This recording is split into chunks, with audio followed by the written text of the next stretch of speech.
Hi, everyone, and welcome back to Open Your Eyes to the Universe. I'm Gabrielle Martin, your host for this evening. And if you're joining us for the first time, Open Your Eyes to the Universe is a series of contemporary talks and conversations, open-eyed meditations, and interviews with people who inspire and uplift others just by sharing their wisdom, their insights, and experiences to co-create a better world. And as we begin our episode tonight, the Youniverse team acknowledges the traditional custodians of country throughout Australia and their connections to land, sea, and community. We pay our respects to their elders, past and present, and we also extend that respect to all Aboriginal and Torres Strait Islander peoples today. And I'd also like to acknowledge and respect the wise elder within us all and the collective wisdom of all those here this evening. In our last episode, we were exploring silence power with long-time meditation expert Sister Mira Nagananda, and she shared her wisdom on using the spiritual power of silence to connect with oneself as an inner being and also to connect with the divine. She talked about its capacity to positively transform oneself, to influence the transformation of others, and also to heal our world. And so here we are tonight, and we are in this company of sacred soprano Heather Lee and composer-performer Professor Kim Cunio. And our topic this evening is music and inner life. We'll explore how music can both be a doorway to meditative states and deeper consciousness, as well as a guide to healing and transformation. So let's begin this sonic journey into serenity by introducing our two speakers. Heather is a soprano with a speciality in early and cross-cultural music. Her projects include performances at the UN and the White House, the Grammy long-listed album Beyond Karma with Goto monks of Tibet, Sweet Dreams, the ABC Classics and the Sydney Opera House, Ishek, a CD and installation for the Kalini collection of Islamic art at the Art Gallery of New South Wales, Songs to Ra, Egyptian Antiquities exhibition from the Louvre, Mandela for Dawn, an orchestral and choir work commissioned and performed in New York, The Thread of Life, an international ensemble in New York and the US release, or for US release, The Sacred Fire, an ABC commission to sing the music of the first woman composer, Hildegard of Bingham, and numerous concerts and recordings, often with composer Kim Cunio, who is also with us here tonight. Her recent highlights include the Pushkar Sacred Music Festival, a concert project for the United Nations in New York, and a special award from the Government of India honouring her for singing of Gandhi's favourite bhajan, Vaishnavayana 2. And Heather also opened Prime Minister Modi's Confluence Festival in Australia. You might have been at that. And worked with Teamworks Arts, New Zealand's leading production company. Sorry, that's India's leading production company. And she performed a show based on Swami Vivekananda at the Sydney Opera House. She sung the score for the Maharaja of Jaipur's Sacred Art Collection, which toured to the Art Gallery of New South Wales, the Smithsonian and the British Museum. I find that incredibly amazing. What huge accomplishments in terms of one's career. Now let me focus on Kim. Professor Kim Cunio was the head of music of school at the Australian National University during 2019 to 2023.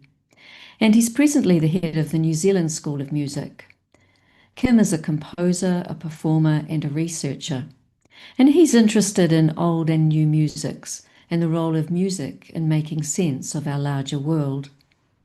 Kim's compositions have been played at the White House, the United Nations, and concerts and festivals in many countries. Commissioning organisations include the Sydney 2000 Olympics, the Art Gallery of New South Wales, the National Gallery of Victoria in Melbourne, the International Arts Festival, and the Foundation for Universal Sacred Music USA. Kim is working on a series of albums with the Goto monks of Tibet, a project setting the sounds of space in a series of new works combining Western music and acoustic ecology. Breathtaking, isn't it? Kim publishes regularly and also writes about music for the deans and directors of the creative arts and the Crawford Centre for Public Policy at the ANU. Kim also has a regular segment on ABC Radio, you might have heard it, to discuss music and the larger word, and also hosts a daily half-hour TV show on Indian television for the Awakening channel, where he interviews Charlie Hogg about spiritual matters. Kim's been collaborating with scientists for decades and is part of the Sounds of Space project housed at the British Antarctic Survey. So both Heather and Kim have a long-standing daily commitment to the practice of daily meditation. And with their outstanding careers in the field of music, they're well placed, I reckon, to explore with us the interconnectedness between music, meditation, and inner life. Both Heather and Kim are presently living in Wellington, Aotearoa, New Zealand. It's a joy to have both of you with us on Youniverse tonight. So thanks for coming along and joining us. Nā mai, haere mai. And I think it's probably about 8 p.m. for you in New Zealand. Is that right? That's yes, right. It is. And kia ora from New Zealand and yama in one of our many Aboriginal languages. Yes, kia ora, everyone. It's really lovely to see you both. We've been missing you from us over here in Australia, so it's very nice to catch up with you in New Zealand. Heather, a hugely impressive career, and I hope I didn't stumble across it. It was a lot of cultural diversity in the things that you've accomplished in terms of your music, and so much diversity, but also remarkable achievements. Earlier this year, I heard you sing Ave Maria at Wayfinders, Ordinary People Changing the World, in the Sydney Opera House, and you were accompanied by Kim.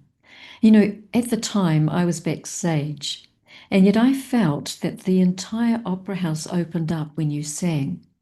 And I certainly found it really mesmerizing. So as we start, I'd love our audience to see what you were doing there, how you were singing. So let's watch this short clip taken from the live recording. It's Ave Maria, and Heather sung that at Wayfinders in the Sydney Opera House.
Mhm.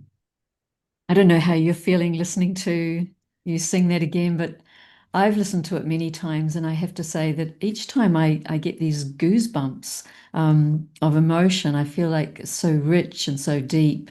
And there's such a presence or a vibration in your voice, Heather. So I wondered if you could begin our conversation this evening by sharing with us a little bit about how your inner life influences your singing and how your singing influences and enriches your inner life.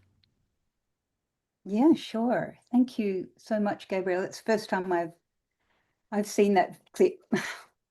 So yeah, I found myself clearing my throat, getting ready. So sort of in me, in my body, that song. So yeah. So I guess my inner life before I went on to sing that aria in the opera house, I had to very much focus in on my inner life. There was a bit tiny bit sort of chaotic behind the scenes, and we were just waiting to go on, and I had to calm myself, my inner life, my inner, rather than going out there, because I was about to go out there to the opera house and very much sing my inner life. So um,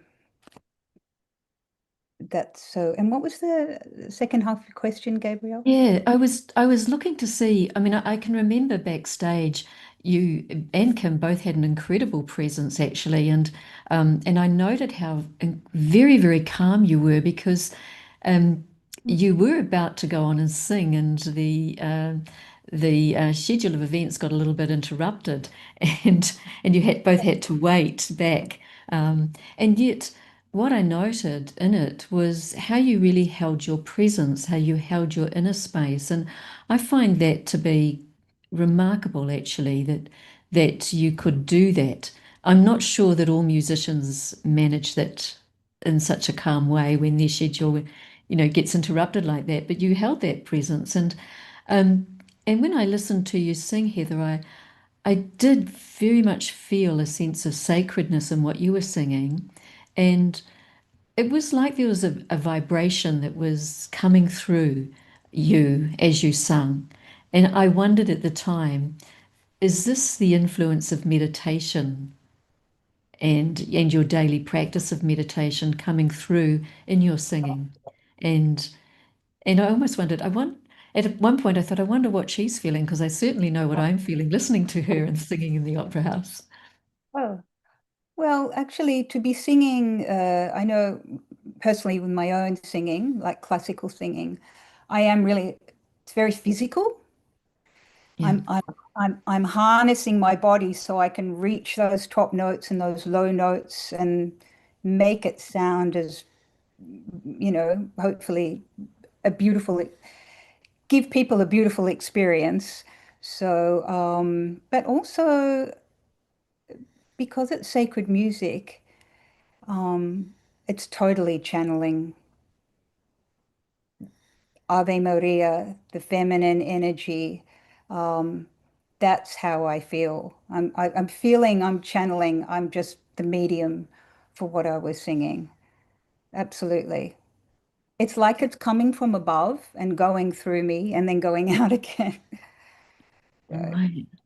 it's That's incredible, actually. And I love the way that you're talking about it as if you're channeling and it's moving through you, because I didn't know that you were doing that, but certainly I felt that. It seemed to me that the whole opera house was opening up when you were singing. It was reaching out and, descending through you and moving out into the whole and creating an amazing atmosphere, actually, too. So, Heather, tell us, how did you get to sing like that? Where did it all start for you? well, it's funny. I was just preparing for this talk. I just wanted to give you a few key moments in my childhood that I think influenced me musically, and also came into my inner life. And so I remember my first ever memory as this soul was when I was 4. And I was entertaining the neighbors. And I remember being sat, someone picked me up and put me on a very high stool in the front of our house. And there were kids everywhere sitting down cross-legged. And I remember the feeling of loving being there and singing Twinkle, Twinkle, Little Star. Oh, wow. Great song. So I did. I sang Twinkle, Twinkle, Little Star, and I felt very calm and happy to be singing it. And I felt that I felt that the kids really appreciated it. No one was calling out, "Get her off" or anything. It was just a really nice experience. Mm. And I thought, oh, I'd like more of that. And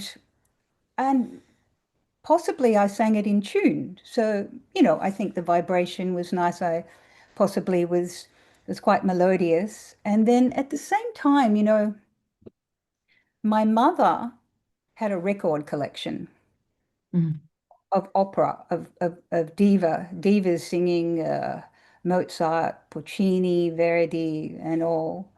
And she loved Joan Sutherland, this great Australian soprano. Yeah, yeah.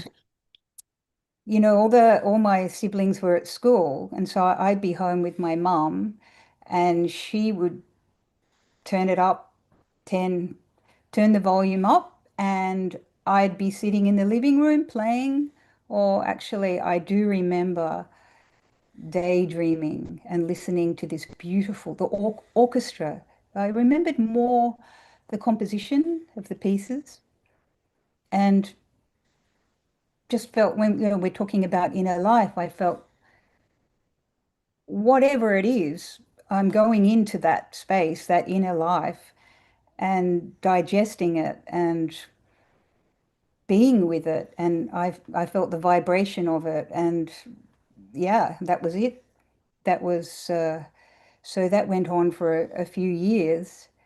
And yeah, then when it like a at primary school, I would be the one that would be requested to sing um, the latest hit, top of the charts, top of the pops.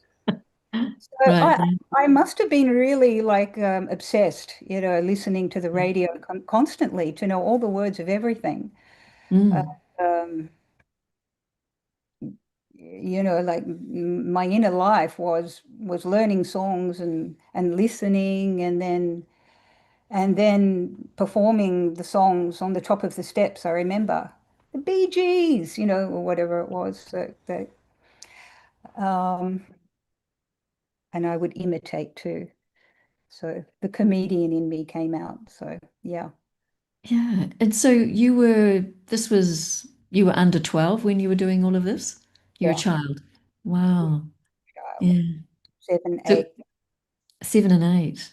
yeah. So it was there within you from 4 is your first the first experience that you remember. Yep, Yeah. that's right. That's right. And also at that age, my grandmother Mm. told me that her her sister-in-law was an opera singer, and she used to tell me she used to tell me tales about this wonderful lady that toured the world and toured to India. She used to tour to India, and she died there. And I remember that's the part I remember, that she died. She left her body in India because she got malaria, and and that's the part, the gruesome part for me. But wow, Yeah. yeah, this wonderful woman, this opera singer. So, and actually, right now, I'm preparing. Kim and I are preparing a show about that lady. Ah, right. Your sister-in-law. Yeah. My grandmother's, Your grandmother's. my grandmother's my grandmother. No, yeah, sister-in-law. Yeah. Yeah, sister-in-law. That's right. Your Thanks. Yeah. grandmother's sister-in-law. So Yeah. you come from an incredibly rich family background of um, people with incredible voices. Yeah. Yeah, well, that's just interesting, isn't it? There's an opera singer back there that sort of once removed that was there, and that she did travel to India, and then I've been to India so many times going to my ashram there in up on Mount Abu. So it's just sort of wonderful. It's like a very sort of cathartic and very wholesome experience for me personally to be stepping into the shoes of her. Yeah, true. And she was such a role model for you and someone that Hmm. you wanted to know about. And now you're actually tell Yeah. us what you're going to be doing. You're going to be singing her music. You're going to be what are you doing? Oh, What's well, the project about? she, so it is about Ada Parsons, and Mm. she travels all around India. She goes to the different cities, and she talks about how wonderful it is. It's in the Raj, and so she talks about it, and she sings beautiful arias, and then she meets an Indian gentleman, and then they kind of fall in love, and then he teaches her passages from the Gita, and she has this. And he's a nationalist, so she's wondering why she's sort of turning away from the Raj and going more into independence, really. And and she sings some beautiful Shiva songs, and just it's a whole spiritual experience for her. And so it's really nice to be able to step into her shoes and do And this. yeah, and a spiritual experience for you too, doing it as you retrace her steps and isn't it? Yeah, that's quite remarkable. There must be a lovely connection between the two of you on that soul level that you're doing this. Yeah. It definitely is, yeah. Um, Tell us a little bit about the channeling that you experience when you're singing. Okay, well, Mm. sort of a good example of that would be the music of Saint Hildegard von Bingen. So Yeah. she was a 12th century abbess, but she was also a composer, like amazing. So she notated and scored her uh, sh compositions, and they were, I mean, they survive. And the music is absolutely incredible. And I find that every time I sing her music, it's complete golden light channeling, and um, it's just sort of very healing for me. And I think it is very healing for anyone else that happens to be listening to that. Um, there's so many people have sung her music, and there's so many great recordings out there. Kim and I did a double album of hers with the ABC some years back. Mm. So um, we really have worked quite extensively on her music and the channeling because Hildegard, was absolutely in love with the Lord Jesus, and just flowed through her veins. And so the music that she wrote, um, it's in every cell of every note. Wow. Wow. Yeah. And it And you're well transforms placed the to body. sing it. Hmm? And you're well placed to sing it, given your Oh, own spiritual journey and lucky. yeah, Actually, yeah, we Kim and I visited the place where she was born last year in Bingen, yes. the Rhine in Germany, and there's a beautiful church where the Benedictine nuns sing several times a day, but they don't sing the Hildegard. No. I asked the head of music there, why aren't why don't the nuns sing Hildegard? And she said, it's too hard. It's too hard for them. It is, it is. It's sort of almost like operatic in proportion, really, because Saint Hildegard took the female voice higher than it had ever been. So she was very Mhm. radical, feminist, radical, amazing Shakti woman, and she took the voice higher than it had ever been. So yeah, it's you want to have your high notes there. So yeah, And so did you sing for them?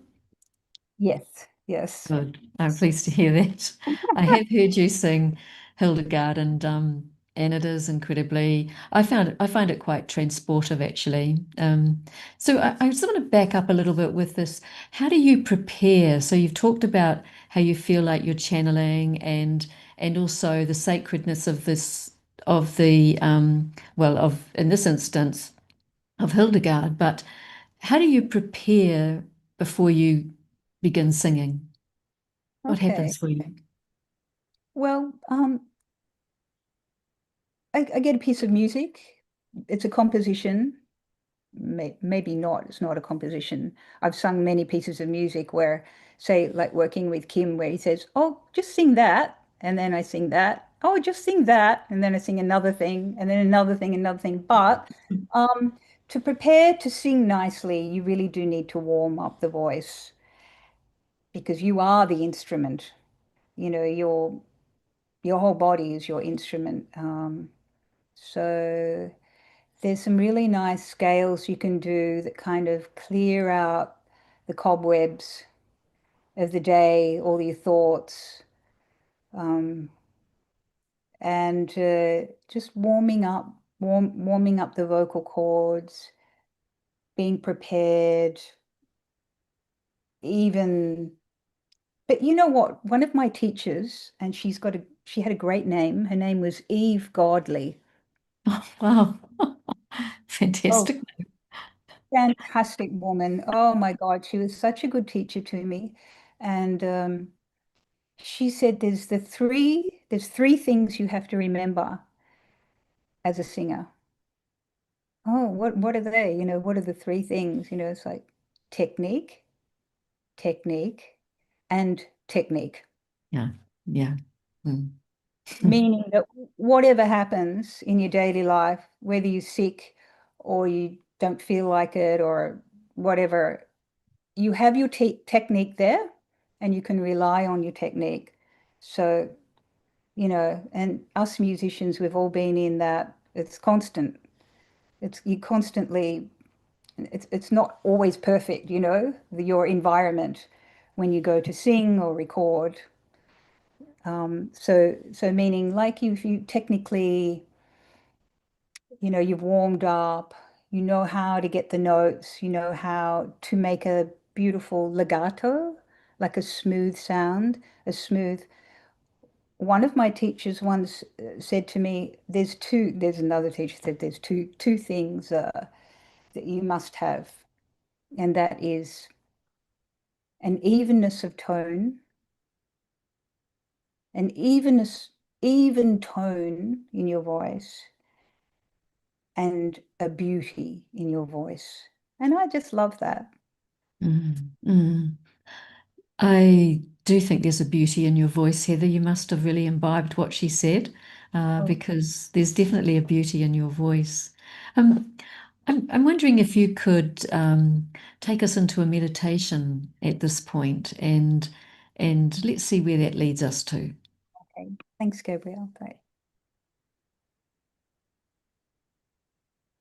So let us all sit nice and comfortably. And you might like to, just as a little exercise, place your hands around your ribs and breathe in and feel your ribs expand. Breathe in, hold, breathe out. Let's do one more of those. Breathe in. Hold. Breathe out.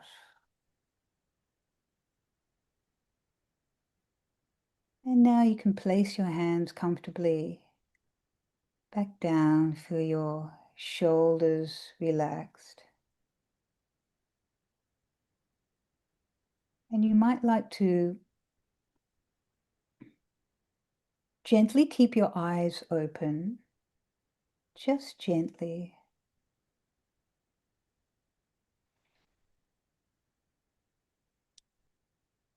And take some beautiful, relaxed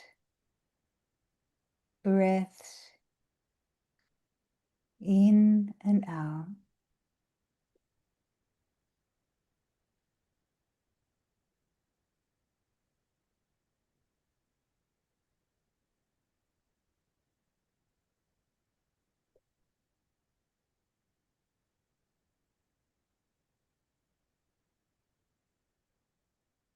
And let's all say together the Sanskrit word Om.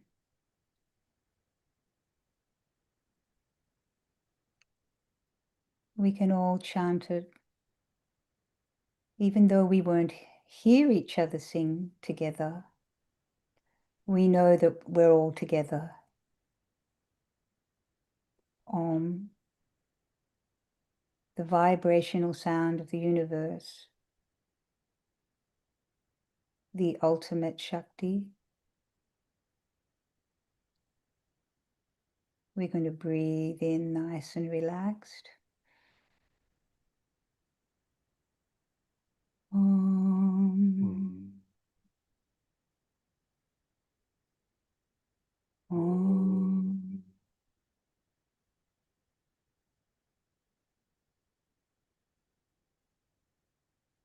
Om.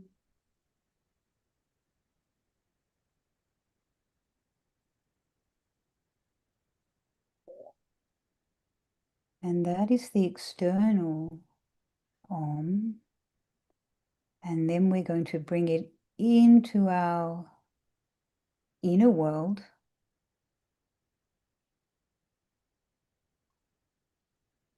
And keep the Om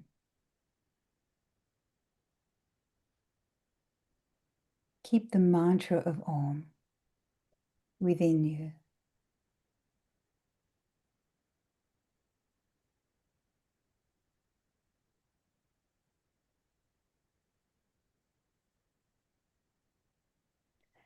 And knowing that the whole universe, the vibration, we talked about vibration, the vibration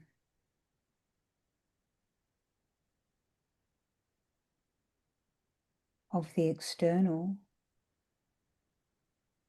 can be drawn into your own inner thought, and you can hold the whole universe in your soul.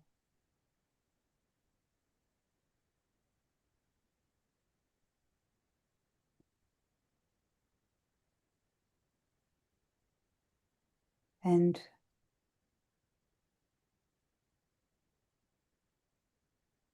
ancient yogic breathing is very similar to the breathing we do as singers. We expand the breath. We hold the breath. And we let the breath out in a very controlled and very concentrated manner, using the breath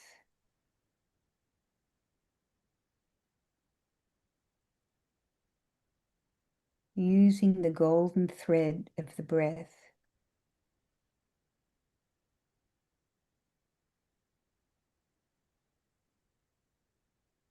to guide us into meditation.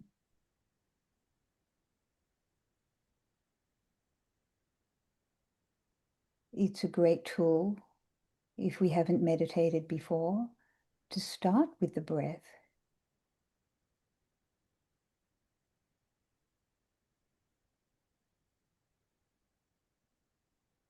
And then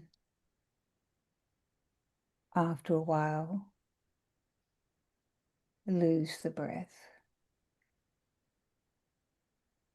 and go to the center of the forehead, feeling the golden light of vibration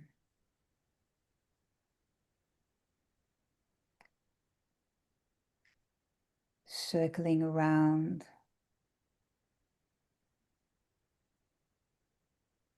and giving out light,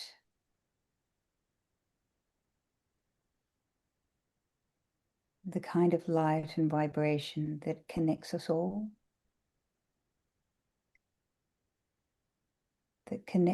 here tonight.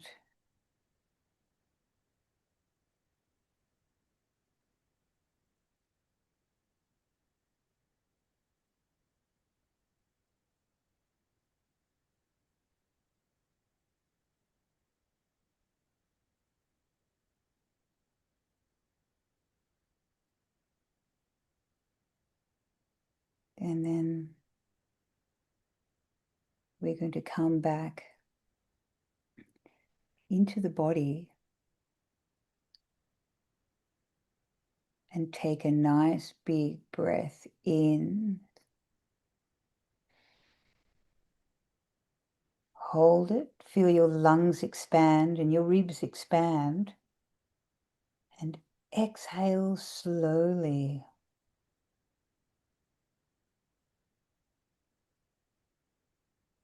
Again.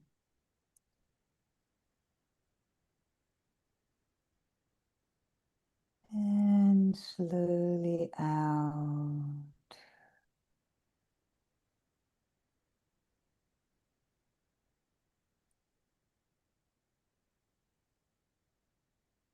And let us place our hands together in prayer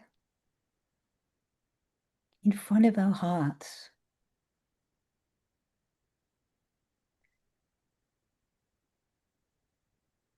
And we bow to the God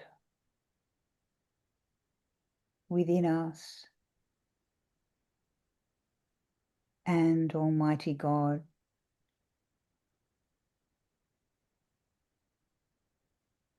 that guides us in this life and beyond.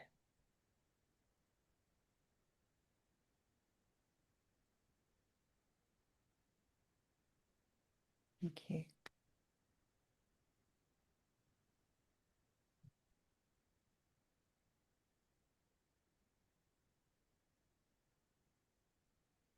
It was a very lovely experience, Heather. I've never focused in such a concentrated way on my breath in meditation, and I could really feel the benefit of it. And so, thank you for sharing that with us. I don't think we've had anyone on Youniverse who's moved into a meditation by focusing on the breath and the chant of Om as well. In fact, it's inspired me to listen to some of your CDs because I know you do some excellent chanting. So thanks very much, Heather, Thank you. for that. Yeah. Let- You're staying with us. We've got a Q&A coming up, so you'll be with us for that as well. But now let's hear from Kim. Kim, I think you too have had and continue to have too a very impressive career. And I'm drawn to your research field of inquiry, which is the role of music in making sense of our larger world. I kind of sense and think that many of us are trying to make sense of our larger world presently. So let's kick in with you. How is how is music and inner life interconnected for you? And how has the role of music helped you make sense of our larger world? Well, good evening, everyone, and thank you, Gabrielle, for having us, and also thanks to everyone who's doing all the work behind the scenes to make this possible. And also, I wanted to say thanks to Heather because even though I've known Heather for over 30 years, every time she speaks, I learn something new, and Oh, that was such a treat for me. Um, so, for me to answer your question, I mean, I think the first realization at some point in our lives, we all know that there's more to life than the trappings of life. And that started to me when I was, I think quite young. I was a teenager when I first had that sense that the world wasn't as it might seem, and that started to really change me. I should also give you a little confession. I was born into quite a religious family in the Jewish religion, and my father came from a family of rabbis in the Eastern tradition, which is called the Mizrahi tradition. So there was a strong sense of, what we might call dismissively bhakti, but a very deep musical tradition was my childhood. And so really from the age of 3 or 4, I was chanting in Hebrew and Aramaic, and that was a fairly normal experience in my family and my community. So wow. this feeling of reading the Torah, reading Yeah. the Tanakh, all these ancient Jewish texts was really normalized in my life. And it was only when I started going to school that I realized other people didn't do it. And for a while it seemed very strange that I did it. And then, of course, it all goes around in a circle, doesn't it? So I had one of those journeys. But I think what it's a bit similar to Heather, music always affected me so greatly. I just remember that I was stopped in my tracks whenever I heard really good music. And even when I was a kid, I mean, my father was a bit of a snob, so there was no commercial music at all in my childhood and no television till I was a teenager. So I was sort of like not exposed to normality in a sense. But even when I'd hear something on the radio, the only songs I'd like on the radio at a friend's house would be the ones that would have a string arrangement. And so I Mm. realized that there was this vibrational aspect to music that I would respond to very, very quickly. And then if I cut to when I decided I wanted to be a musician, it was like searching for gold. You hear these stories of people who are looking for external gold, and they've got their Geiger counter and they go walking around the earth and they stick this and they start to hear something from the earth. And that was me. I started looking deeply at a number of spiritual traditions. So my own tradition of Judaism, but I started studying Buddhism and Hinduism and then all world religions because I was looking for that way into the divine abyss, not the abyss like Heather was talking about, but the abyss of nothingness, of emptiness that the Buddhists would say. But really, I was looking to see God in myself as I made music. And I remember at about, in the late teenage years, I had this vision, and I later learnt that this was a Kabbalistic teaching that I was this fragmented piece of diamond that was cut off from God, and my life was just about reuniting. And that then became, well, how do I do that through music? And, of course, that's not an easy thing to do, but there has been that intention for me. And for me, I love to perform, but I love writing music because I think, actually, Heather talked about Hildegard of Bingen. She described herself as a feather on the breath of God. And I think, when I'm trying to write music, for me, it's like I'm trying to hear the underlying divine state of this universe in motion, which is the hand of God in this world. I think we can say that we can have a non-interventionist God that still governs the world in a sense. That's how music is for me, but it's also as life has gone on, I've realized that these artificial divisions between things like science and arts are more and more meaningless to me. Science is a great spiritual pursuit, and I'm fortunate I work with a lot of scientists, and I find two things. One is that uh, trying to mechanistically describe the world can lead to misery if we're not careful. Just trying to understand the world from its manifestations. We can never do that. So we will just exhaust ourselves. So we have to, at some point, bow down to the fact that some things are mysteries. But the other thing for me is that there's just such beauty in everything if we can only listen to it.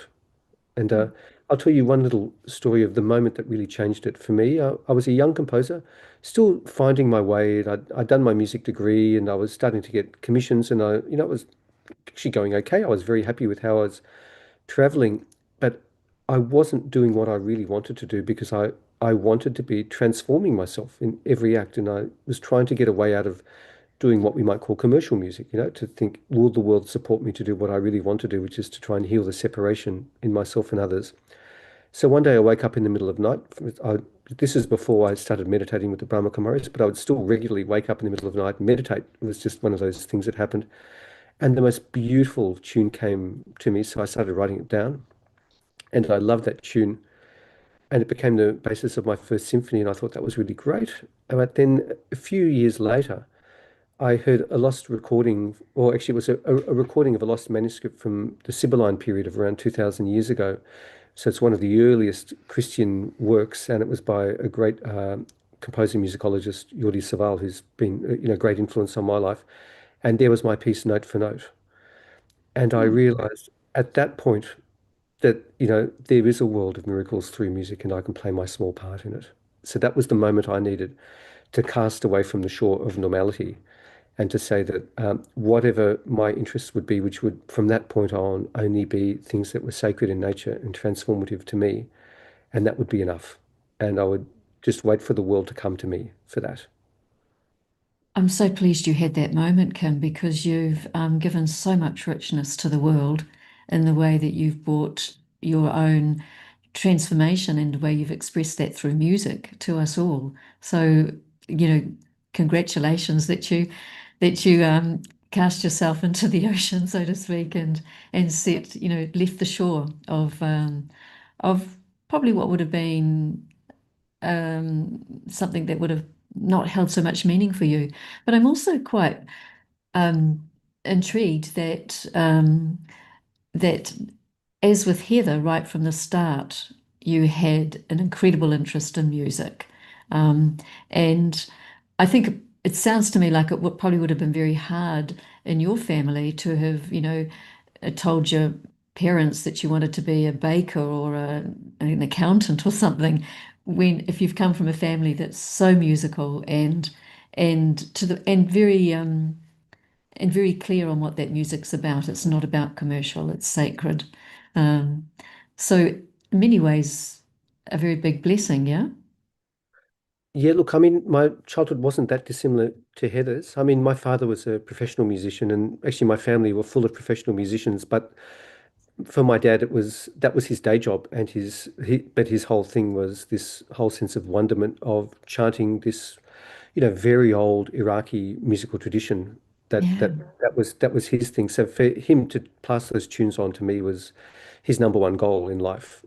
So that the lineage would continue. And but I had a memory at actually at about three. It's a bit like Heather when she was young. We had the piano tuner come to our house and started calling out flat, sharp to the piano tuner. And that was the point where they realized first I had perfect pitch and then absolute pitch because the piano tuner couldn't believe this thing. So I could tell him when it was like 2 cents out, which is the smallest measurement that a human ear can hear.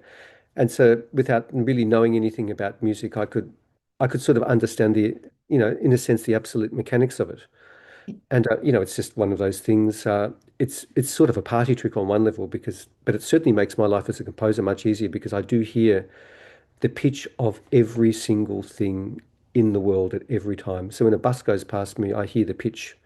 When I hear an ambulance, I hear the pitch. When I hear the wind, I hear the pitch. It's beautiful, but it's also exhausting, to be honest.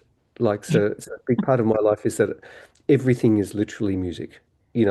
So when I hear a bird call, I'm immediately, thinking that's for example, I heard a bird call recently and it was a B flat chord in second inversion. And I just went, oh, that's a B flat chord in second inversion. So for me, part of my daily life is to make sure that I don't get caught up in the intellectuality of that stuff because I could miss the real game, which is to Yeah, transform. that's Mm. you came with that. Obviously, that was there within the soul. That's a kind of perfect pitch. I'm trying to remember the conductor, and I can't think of her name, who sees color and that guides her pitch, which is also perfect. Maybe you know her. Do you see color, Kim, or is it just sound for you? Or is it sound for you, not just?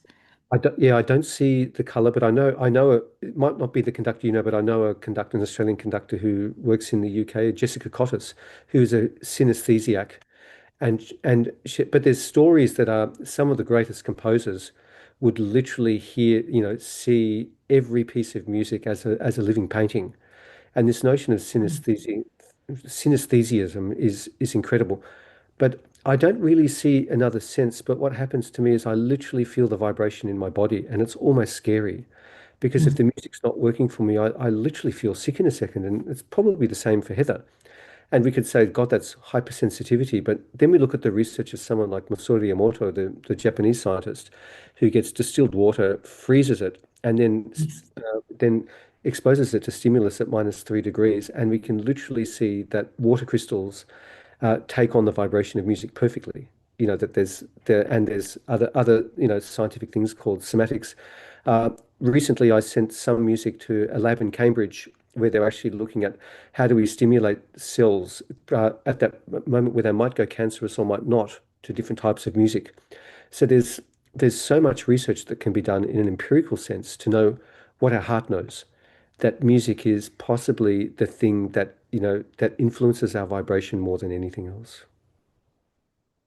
Yes, yes. And what about your the work that you're doing with Sounds of Space project? I mean, in your opening comments, you talked about the division between science and music, and you seem to bring it all together, which is very Renaissance of you. Um, so tell us a little bit about the Science of Space project and what that means to you vibrationally. Sure. Well, everything comes for a reason. I'd done a little bit of dabbling, but good dabbling. I remember about maybe 15, 20 years ago, I did some concerts where I wired up the brain of a physicist. So this is what I did before the Sounds of Space. And we looked at his brain waves, and I realized that music could affect his brain waves in real time. So I started doing concerts where people could actually follow the human brain as it was being, stimulated by music. And that was really good. That ended, and I was thinking, what can I do in a similar sort of space? And then when I joined the ANU, the vice chancellor, who was an astrophysicist, said, "I'd like you to do some work in this field." So I thought, well, you don't say no to your vice chancellor. So I started to think, what will happen? And then I got this call from the British Antarctic Survey, and they're a really interesting place because their main work is in Antarctica, of course, and they do this work of digging at the ice cores that are the actual measurement of CO2 in the world's atmosphere. So when we think of the IPCC and it says this is the absolute formula of climate change that's taken place since industrialization, it's the ice cores that are usually taken from the Antarctic Survey. So that's one part of their work. But they also have in the basement this thing called the Space Weather Unit. And this is the coolest unit you could imagine because basically they look at all the things that are happening in space, how it can become sound, how it could influence things like satellites. So there's obviously a lot of money to be saved if they can do space weather forecasts just as they would do weather forecasts. But they have a real love of what's called the sonification of space sounds. Now, space is an almost complete vacuum, but it's possible for things like gravitational waves and electromagnetic waves to actually either be converted into sound or in some cases actually be sound. And so the project goes everything. We have a giant receiver in Antarctica at the Halley Station, which is a 50-meter square orthogonal receiver. And that's like a giant TV dish in the quietest part of the globe that captures literally, well, the artistic description is the sound of the planet breathing. It's actually everything from a lightning strike to the magnetosphere. So part of my work there was setting those sounds, which are really beautiful, and they were sitting in the archives till I managed to discover them. So it was incredible fun to work with those. But then, thanks to the connections of the Antarctic Survey, I get to compose with all sorts of incredible sounds as they go. And possibly the most incredible was the gravitational waves. People might remember that they were hypothesized by Einstein about 100 years ago, and then they were discovered in 2015 in the LIGO interferometer. And it's an amazing thing because the sound of it, I'll just sing you what the sound was. It was actually, but the exact interval, what is called a diminished fifth, the most dissonant interval in Western music was the sound of the first captured gravitational wave. And this was an acoustic phenomenon captured. So it's incredible. This traveled through and it's the sound of two black holes merging.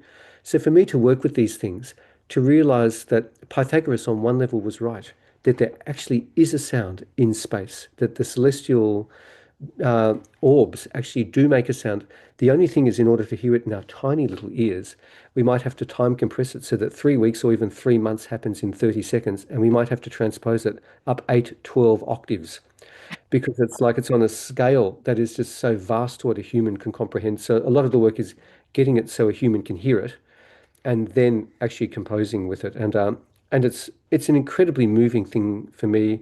Probably another thing that really moved me was when I first heard when Voyager, they actually, Voyager did two incredible things. It took this gold record to say, in case we encounter another civilization of some sort in space, we should have a curation of, our highest art. And there's some really beautiful music on that gold record. But it also took a little microphone. And so it was actually able, when it went past Jupiter and Saturn, it was able to capture these incredible sounds of the solar wind when they actually go into these gravitational forces of these two amazing gas giants. Those sounds to me were incredibly moving. But right now, I've just finished an album that we're just releasing right now on the sounds of all the little moons. You might have heard these stories that NASA's been finding all these different moons, and and so we've been converting those into human hearing, and they honestly sound like science fiction music brought to life. But that's it; they're perfect as they are. So sometimes I have no idea what to do because they're so beautiful as they are. Wow, I mean, this is so hugely fascinating, and it's not commonly known, I'm sure. Um, it's unusual to have this kind of conversation, really, Kim. So, tell us about Jupiter. What does that sound like? Okay, well, the best way to describe it is it's it has very dissonant intervals, what it comes in, and it has a recurring sort of like a loop of sound that it goes, because basically you're getting the solar wind going like this, and then it meets this almost unstoppable force, which is this incredible gravitational field of Jupiter. Some of it sounds like a sort of sound, and then Um, some of the sounds are like almost like if you know the instrument, the theremin. Some mhm. of it sounds like the sound of a theremin playing.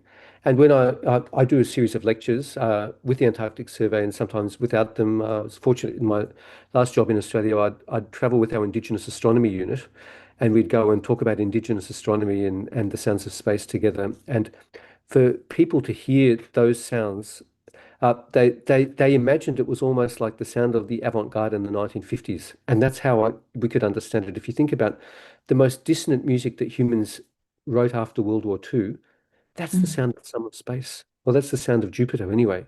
And some of it can be really, really beautiful. And some of it is really, really sparse and incredibly beautiful. Like, for example, pulsars when they spin. A pulsar is, of course, this incredible phenomenon. The energy that goes can be the energy of our sun, but it's in the size of Sydney. So just imagine that for a second. And they are like clockwork. They're literally like making a noise in space when we convert it that is like tick, tick, tick, tick, tick, tick, tick, tick, tick, tick, tick, like so Mm. there's this incredible symmetry. It just leads us to think about, there's this theory, Gaia theory. This is my own personal take because the scientists would disagree with me. But it just says to me that there's some consciousness in everything. That's Yes, what that's yes. what working with science says to me, that we can't get away with it. And if we think with the great Indian physicist Chandra Bose, who was around at the turn of the 20th century when a lot of these discoveries were being made in the West, used to say that. So in India, there's sort of like this notion of, I guess you'd say, spiritual hard sciences has been, it's been going obviously since, the early days of Indian civilization. It's not so wacky to think about that when you're talking to Indian researchers, but it can be a little bit wacky in the West. But I just Mm. finished that thought with saying that there's a whole universe out there, but I think what we also know is there's a whole universe inside. And so the other part of my work is I set up microphones underwater in remote parts of the world, and I just listen to the earth and compose with that. And my most recent thing with the Antarctic surveys, I sent down a series of microphone arrays with their research team this year, and that's just come back, and I've got the most exquisite sounds from Antarctica. So the project it just keeps on giving. We've done 7 albums. We'll probably do another 3 before the project finishes. And if anyone wants to check it out, you can just Google literally Sounds of Space Project and you can see all of that project. That is so rich, Kim, incredibly rich. And I'm left wondering how you cope with the sound of a bus or an ambulance or a fire engine or something like that when you're listening to these celestial sounds and deep ocean sounds and so on. It it could be a bit challenging, yeah? Yeah. Well, there's to use an Indian metaphor, Indians of almost every belief, but particularly Hindus and those from the Brahma Kumaris also share this belief to a great extent that we're in a, that uh, the universe itself is cyclic, just like the weather and the seasons. And it could be said that we are in the Iron Age in Kali Yuga, the time of great dissonance and destruction. And so for me, I certainly like to listen to the ugly, so-called ugliness of the universe and realize that these are actually the sounds of our times. Now, for example, in the last 100 years, the speed in which music is played has almost doubled. Isn't that astonishing? Yeah, that is 100 years astonishing. ago, the Yeah. average piece of music, if I put my thing like and I feel my pulse, that's how we used to compose 100 years ago. We would go faster than that, but it was all about, I mean, essentially we didn't have the same mechanisms to look at, really fast music and subdivide it. But if you buy a computer and make music now, it comes in at 120 beats per minute as the standard, and the human pulse rate is about 65, 66. So we can see that the starting point for music, lots of music is 160, 180 beats per minute now. So as we know, life has got fast and a bit out of control for many of us. So has music. But yet at the same time, there's research that says in order to actually slow ourselves down, if we just force ourselves to slow down straight away, it sometimes can be like a really hard stop, like you in a car when you brake too fast. So some of the latest research in musicology says that actually the best way to do it is to slow down gradually. And so these are the things that I love doing in my work, is to think about how can I, as a spiritual being, match, some of this latest research and put it into practice, hopefully in my own life. So music is some music is making us speed up and hype up, and equally other music is bringing us back to a more natural state of being. Is that what you're saying there? That's what Yeah, I'm saying. And we yeah, can be the curators of those experiences. yeah, In other yeah. words, we should be so careful of what we listen to, as careful as what we might eat. Yes, yes, yes, I get that. That's really lovely. Look, I'd like the audience to see a little bit of your work, Kim. Can you introduce us to the dance of life, and then we're going to show it? Yes, look, the Dance of Life is a piece that actually had this is what sometimes happens with my work. It has two or three iterations. It started work as actually the final piece for something Heather and I worked on together, which was the Maharaja of Jodhpur's Sacred Art Collection. And scoring that was an absolute delight because the works were so beautiful. If you've ever been to Rajasthan and seen the art, it's incredibly beautiful. And I wanted a piece that was called The Cosmos because this exhibition was called Garden and Cosmos, and that really explored this Hindu notion of the greatness and the grandness of the heavens. Uh, but at the same time, the initial idea for that came when one of the great spiritual teachers of the Brahma Kumaris, Daddy Prakashamani, actually left the body. And so I had these two inspirations in my mind when the piece was written. And I was also fortunate at the time, I was given a commission to work with South India's leading flautist, Dr. Natarajan Ramni, who was coming here for the Womadelaide Adelaide Festival. So all these things came together in that one piece. Heather sang a really beautiful Om Shanti at the end of it. And that was that piece. And then a number of years later, a filmmaker came and said, I'm doing a piece for two of the retiring uh, dancers of the Australian Ballet. We just want to make something incredibly beautiful, the most beautiful thing we can think of making. And we're going to project it on the great hall of Sydney University for the Vivid Festival. Do you have something? And that's what the Dance of Life became. And it was a really amazing experience for me because we beamed it onto the Great Hall in this thing called triptych. So you saw the dancers being 50-foot high dancing in front of you while we had a mega loudspeaker system playing the piece. So we're going to actually have a feed of that direct experience rather than the actual recording. So let's go to it. Something worth watching for sure.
what an amazing experience that was to watch, very ethereal. And Heather, I was loving the way that you came in at the end with that sacred chanting. Kim, when you created that, what was happening with you in terms of your relationship with the divine? Did you feel any kind of uh, inspiration from the divine when you were creating that piece? You know, there was a bit of longing, deep longing in that because I mentioned briefly before that, you know, one of the great spiritual teachers I've ever met in this life, Daddy Prakashmani, had recently died. And it's sort of hard, you know, there's sadness and there's also happiness. You know, I always like to think of that Indian notion that we should celebrate when someone leaves the body and, in a sense, commiserate when they're born. You know, the opposite to how we are in the West, because, you know, if the soul is eternal, well, it's liberated from the body. But I was still a bit sad. So I got up for my early morning meditation. And that's how after my early morning meditations, I wrote that score. So when I was still in as much of a pure state as I could be in my mind. And it was a really nice experience. But what's really interesting about scoring is you're in this tiny little world by yourself until you realize it and record it. You know, like you have this thing, it's like a flower behind a case. And then only when you record it does it become what we see as music. You know, there's a picture of the music, which is the score, and then it becomes that other thing. So for me, it's making the score as beautiful as possible, even though only myself and the musicians see it, and then trying to realize it as beautifully as possible. There were the two things. So a bit like what Heather said, um, you know, of course I feel I would like to hope that every moment is part of a divine connection, but you know that old notion of chopping wood is the same as chopping wood. You know, every day that are you know the the physical things of actually writing a piece of music also have to just be done like that. And I really like that balance because you know being in the world and doing those things certainly just stops me ever getting a bit ungrounded. Mm, mm. Yeah, I get that. Thanks, Kim, with that. Heather, just listening to you chanting Om in there, are there universal tones that are believed to elevate consciousness across cultures? Are there universal tones? That are believed to elevate consciousness across cultures. Like Kim's spoken about consciousness, Mm. and I'm thinking there Yeah, must be some kind of universal tone there that you um, know, prayers and with the intentions of the words in music, the universal tones for those mantras and all. But it would. you know, I was taught to sing in bel canto manner, which is beautiful singing, which means pure vowels, which means the purity of the vibration of a vowel well placed can become that too, hopefully. Yeah, I no, look, I can hear that in your voice anyway. But um, so is that what creates the healing frequency um, in music? The purity of the vibration. Can you tell us, talk to us, and Kim as well, about the healing frequencies and the meditative sound journeys and mantras and how they all interconnect? Because music definitely has a healing component to it, yes? When I think about what you were saying around, our pulses, it's twice the speed music is now for our pulse, and yet, 100 years ago, it was the pulse rate measured the music, and so it has that capacity to hype us Mhm. up and cool us down. So what about healing, the healing frequencies of music? I think perhaps we need to surrender to the sound in order for the healing to open up. Surrender to just let it be and let the vibration wash over you and open up that part of your consciousness and allow the healing to happen. Um, you know, so Mm. maybe we need guidance in that way, if someone guides us through with the music and tells us what to do. You know, like with kirtan, for instance, it's call. The musicians sing the chant and then call and respond. And the participants are asked to respond to what you've called out. And that is a really nice way of doing it. That's a healing way. I mean, people love kirtan. Mm, mm, mm. What about you, Kim? Have you witnessed moments where music's really facilitated healing? Oh, just so many. I mean, it sounds Mm, terrible to say that, but mm, mm, actually so many. I mean, we've had moments in some of our concerts where people have had, really deep experiences, and we're really happy to have shared it with them where they've suddenly had, you know, hopefully quite good inner transformations where they've seen light or shift. I remember after one concert, someone was just ecstatic because their child took their first step to one of our pieces. There's all of this sort of stuff. But then there's also the healing of doing music that brings people together. So it's both vibrational and also, in a sense, sociological. Now, we did a project about 20 years ago where foundation gave us the money to bring together a whole bunch of Israeli or Jewish and Arabic musicians from around the world to take them to the New York and rehearse for a week and put on a concert and make a recording. And the healing that went on for the audience of that was astonishing, absolutely astonishing, because the music was incredibly beautiful. And it mm, was a bit like the Edward Said Daniel Barenboim East-West Divan Orchestra, but all with, some incredible traditional musicians and some very good classical musicians all coming together. And so that was both the intention to suspend, the dissonances between peoples through music, which I think is one of the great things music can do. When we can't talk, we can still play. This is one of the best things that music enables us to do. When there's conflict, the last thing left is music. I have an ex-student, for example, who's a really amazing oud player. He's actually now in Sudan, and he takes his oud to de-radicalize jihadist youth. wow. So this is what music can do. It can Mm, actually, in that political, sociological sphere, it could do something incredible. But we're also knowing that without the really deep inner thing, all of that's a facade. We can spend a lifetime doing things in the political world, but we may not be healed ourselves. And that's, I think, what music can do. And there's two parts that make it for me. One is the intention of the musician. I think is important that, as we know, every action of ours, a good action with a bad motivation is possibly still not a completely clean action. And even when we make a mistake with the pure motivation, it's amazing how the world can forgive us so often. I think it's the same with music. But then there's a big debate, which I'm going to ask everyone to make up their own minds. Is music what we call an absolute thing or a relative thing? Now, in ancient India, in ancient China, in so much of the world before the Enlightenment, we believed music was absolute, that certain sounds would actually affect the soul in certain ways, and some things would make us grow and some things would make us shrink.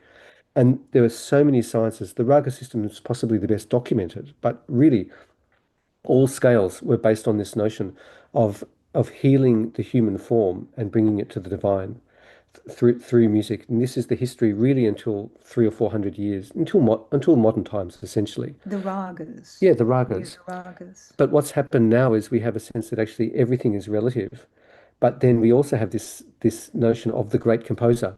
So you go to a symphonic concert and people have the most incredible experience. We were recently hearing the New Zealand Symphony Orchestra play Vaughan Williams and the Lark Ascending, and that's a piece that transforms people to the core. So there's pieces that in this relative world that can soothe us to the highest degree. I remember that was an experience for me when I first heard modern composers who were writing spiritual music, scored music. It was like I could see myself, and I could see that mm, there's a future for myself in the world as well as in a mm, yogic sense. And mm. so I think it's possible to be both, but our experience is so different from person to person. Some people will feel that and others won't. And I think that's okay. Yeah, yeah. And they do say that music is one of the world's pure languages, like mathematics. And I think you've highlighted that really beautifully in the example you gave of conflicting people in conflict coming together and connecting through music. Yeah. Yeah. Um, I want to Uh, throw into this equation before we go into a meditation together, is this whole role of AI. in simulated music and where this fits into it all, because we've been talking about very authentic people-made music, um, and the vibration, the frequency, the healing capacity, the connecting capacity, and so on. And now we have on our horizon, or not on the horizon, right with us actually, AI. So your take on that, Kim and Heather? I might start because in my day job, this is being hotly discussed. Now, for example, I heard a PhD presentation at the end of last year where the first piece of music was completely AI generated. This is just emerging. This idea of actually putting in, like, at the moment, you can't type into Chat GPT, write me a song in a reggae style at 100 beats per minute with a male voice. We will be able to do that in about 5 years, which is really weird, isn't it? But what we can do right now is we have what's called samples and synthesis of music. Now, for example, um, I could buy a $500,000 Steinway piano if I had $500,000, but I actually don't have $500,000. But what I can do is I can play off my $100 keyboard a recording of that $500,000 Steinway piano. Isn't that incredible? That's been around for about 20 years. And it does sound really good. Yeah, it's not the same, and we lose a bit of this vibrational force. This Yeah. is one thing that has hit music like an earthquake, because on one level it's incredible because it means a child in a bedroom has actually access to, I mean, for example, Mendelssohn, who was a 19th century composer from a very rich family, the parents bought him an orchestra essentially in order to learn to compose off when he was a kid. They were just really wealthy. But now anyone can buy a sample of the orchestra for, $400. You know what I Mm. mean? So something that was only available to about three people in the world 150 years ago is actually available to any middle class person in the West and even a lot of people in the developing world. So there's something incredible about this. But at the same time, what it also means in this AI generation of music means that we're generating it without understanding what we're generating. And I think that so the danger is twofold. One is that we generate it blindly and then we just create a sea of noise around us. In other words, we actually take away the power of silence.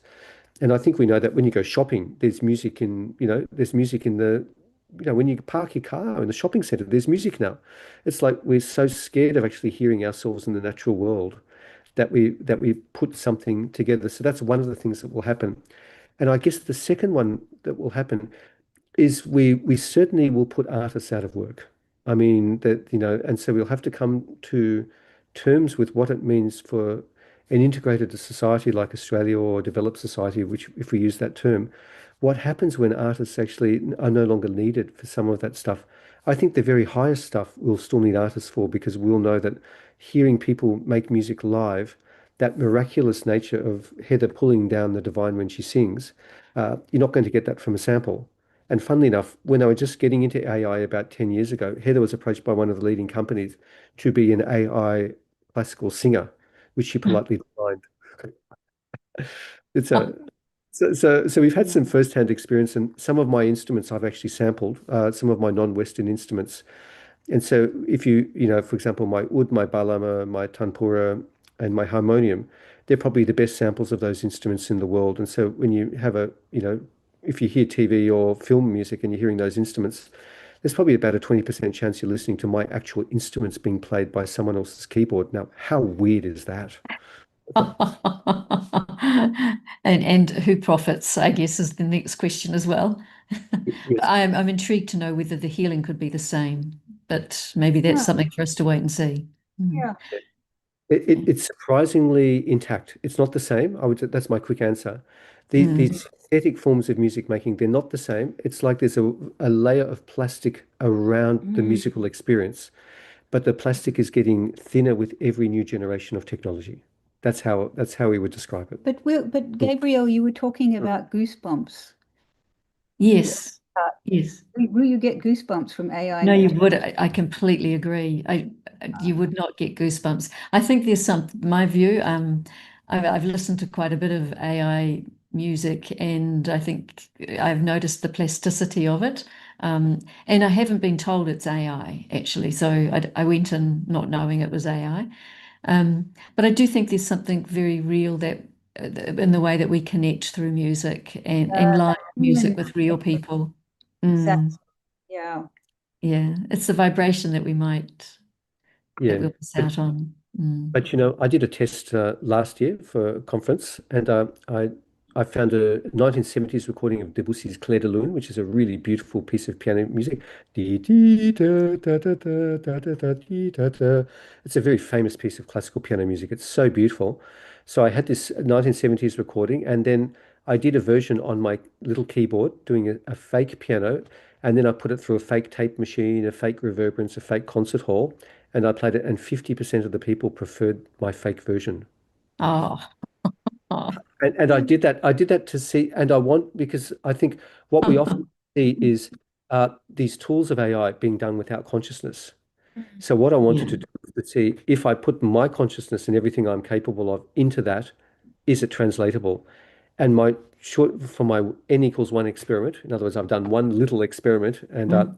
and my feeling was to some extent it can be transferred. That gives me incredible hope, everyone. Yeah. So, Hmm.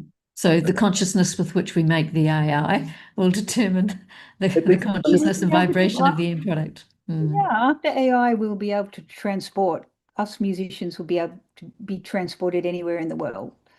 Yeah, So, yeah. yeah. Well, look, on this note, and it's an undetermined one, but let's have a live commentary from you, Kim, and you can take us, you can transport us wherever you like in a commentary together. How about that? okay. Friends, let's sit quietly, nice straight back, soft breath, softening the eyes.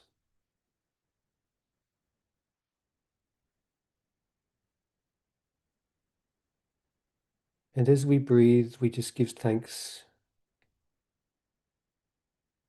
for this incredible miracle of being alive.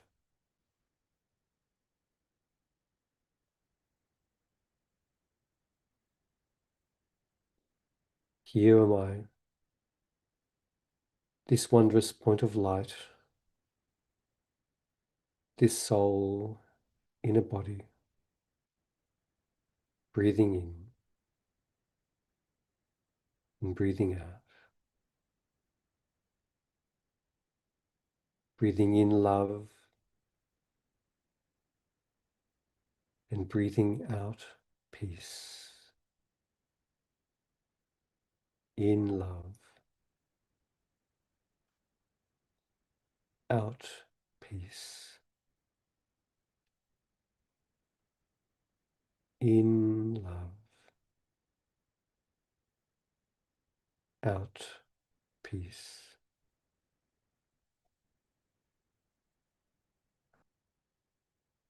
And as we breathe, could we remember a beautiful piece of music we once heard? Through the miracle of our imagination, listen to it again. That incredible opening. And be aware, how do I feel as I remember this piece of music? And I go back in time in an instant,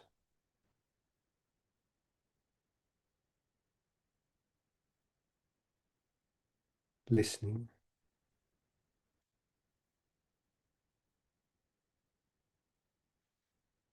And as I listen, I'm going to imagine, is there a source above all of this, a wondrous point of light, the source of the vibration of all music? And I turn my gaze to you, this beautiful source. I open my body, my subtle body, and I receive. Play me your music. May I be transformed. May I be healed. May I be one with you.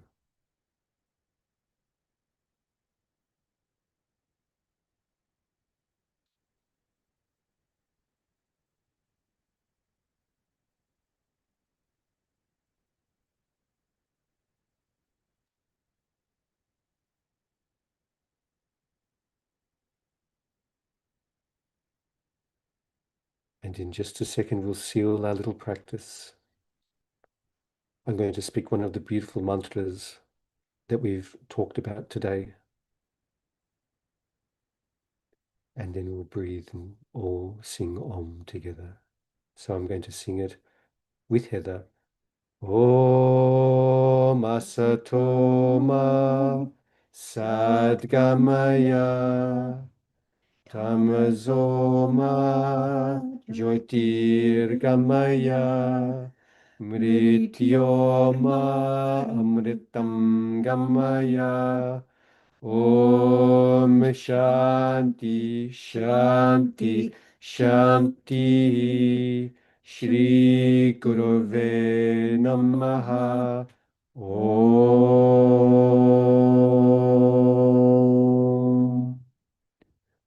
Lead us from unreal to real, darkness to light, immortality and peace in this life. And we all bow to our teacher with you. Om Shanti.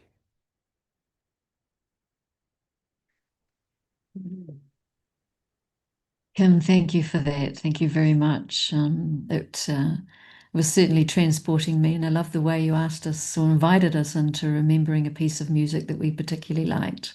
So thank you for that, and to both of you too. Our thanks and blessings for sharing in a really personal way, in an intimate way, your music journey, the way you've explored music, the way you've explored healing and sound, and it's really been an enriching conversation, and I've really deeply appreciated the powerful glimpse that it was almost like the glimpse into your very special talents, your exceptional talents, and the life that you share together, and in doing that, the contribution you make to our world. So, a very big thanks to both of you, and thank you for joining us on Youniverse tonight. Thank you. Thank you. Om Shanti. Viewers, we've been listening to Heather Lee and Kim Cunio sharing their insights on music and inner life. And if you'd like to subscribe to Open Your Eyes to the Universe and receive monthly updates, please email us at special.events@au.brahmakumaris.org. And as I close out tonight, I'd like to remind you about I Meditate at 180 George Street in the Sydney CBD. It's every Thursday, 10 a.m. to 5 p.m., free of charge, and our doors are open to everyone seeking some tranquility and personal growth, a bit of space, drop-in meditation during your busy schedules on Thursdays. And as we close out tonight, we're going to play the Cosmos. And that's featuring both Heather and Kim. And nearly 25 years ago, Kim wrote this piece for the ABC and the Art Gallery of New South Wales for a series on Buddhism and Buddha Radiant Awakening exhibition with Heather and the Tibetan nomadic singer Tenzin Kogil. And I'm not sure I'm pronouncing his name correctly. Do you want to jump in there, Kim, and pronounce it correctly? There we go. Thank you. So let's listen to this as we close out, and may the echoes of today's conversation just resonate in your own journey towards clarity and peace and purpose. And so until next time, may your inner symphony be one of harmony, and may your silence be full of sacred sound. Take care and walk lightly on this earth. Om Shanti.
We're in the clear.